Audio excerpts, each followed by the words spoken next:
I was born in the south of India in a classic British hill station called Uttarakhand, known as Snooty Ooty. My father was in the tea business.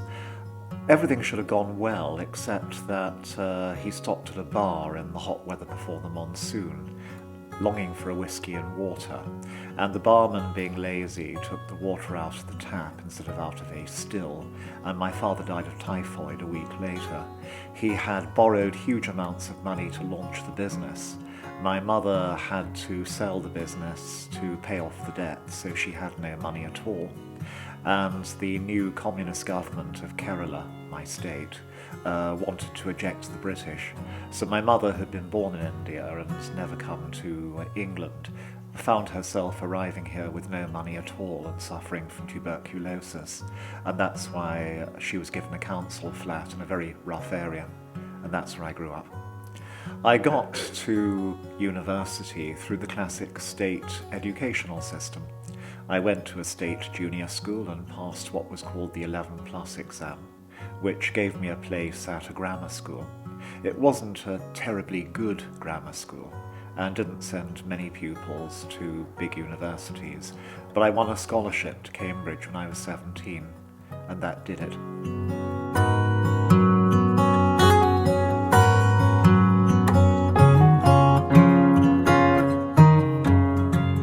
When I arrived at Cambridge, my college was an all-male college, as most were in those days, and it was 87% recruited from private schools in my time.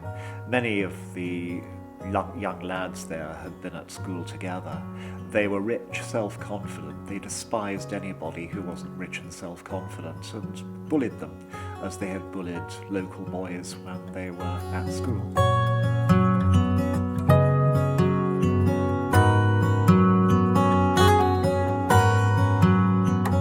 My most difficult moment at university came after about a month when I realised I was lonely and desperately unhappy. I just didn't fit in a very harsh, bullying and discouraging environment, and I contemplated leaving.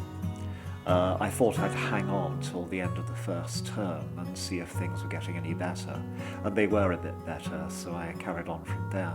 The best moment came at the end of my second year when I'd taken the first half of my final exams, and a telegram came to the door telling me I got a starred first. That's a first class honours with distinction, which is the highest achievement you can get. Suddenly that opened the doors to anything.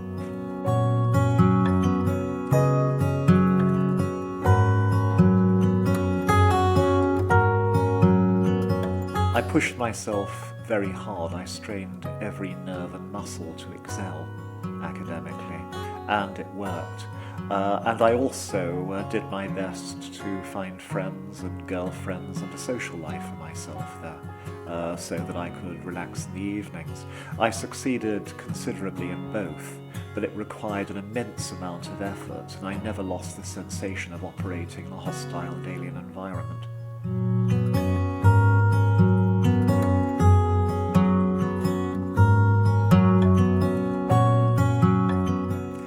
I never ceased feeling insecure in my time at university. I always felt an alien. And I encountered one moment of despair at the end of the second term of my third year, because my mother had been ill all winter and I'd had to keep going home to support her and also raise money to keep her alive because she had no income, and was too proud to ask for anything from the state, which made matters much worse. And I was exhausted. I carried on all my studies and the extra reading you need to get a first again, and pushed myself, and I suddenly realised I was exhausted, that I probably didn't have the resources to push myself the last lap and get a first all over again. And for a night I actually came close to breakdown and contemplated suicide, and then I just pulled myself together and did it. I was hitting depression, and a student friend, I'd made quite a number by that time, came in breezily and suggested we go to Amsterdam together for Easter. And it was an impossible request. I simply didn't have the money to go to Amsterdam for Easter, and also I needed to put in the extra study to get the first when June came. But it reminded me there was a big world out there which I hadn't yet seen, full of possibilities, and I burst out laughing and the depression broke. I didn't suffer from it again. It was nice just to be reminded that I wasn't closed in a bubble.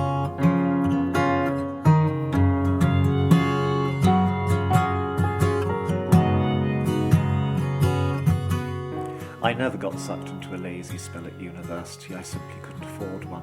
If I were going to get a double first class, which was the degree I needed to get on, then I couldn't afford a moment of laziness.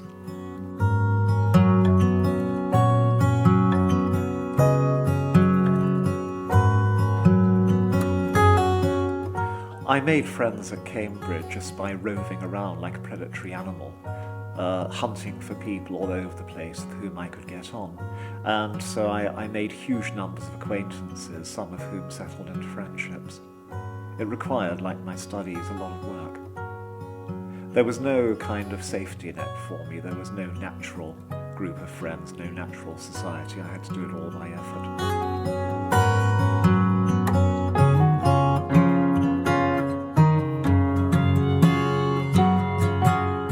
Near the end of my second year, I was being taught by a brilliant young academic who was an expert in early modern Europe, and he set me extra work, which was very helpful, and I did it.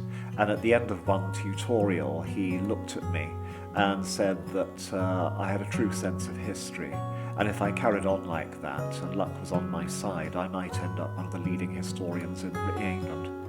And that vote of confidence for me was wonderful. It was the first time anybody had said anything like that.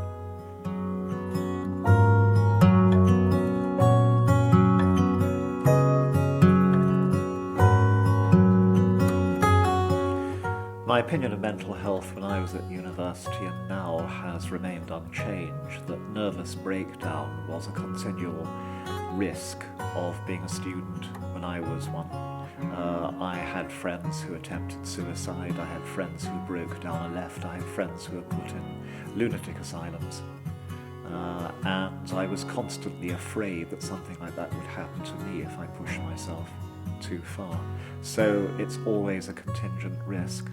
And some of the friends I made at Cambridge broke down later and lost their careers as a result of mental collapse. I think I'm pretty safe now. I have a sense that I'm sound by the time I'm in my 60s.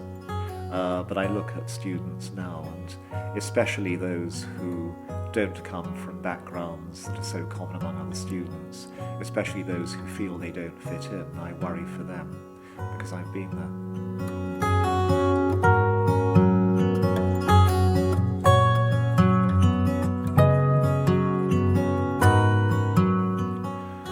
I stay strong largely because life gives me enough rewards. There's enough success in what I do, and also just enough pleasure.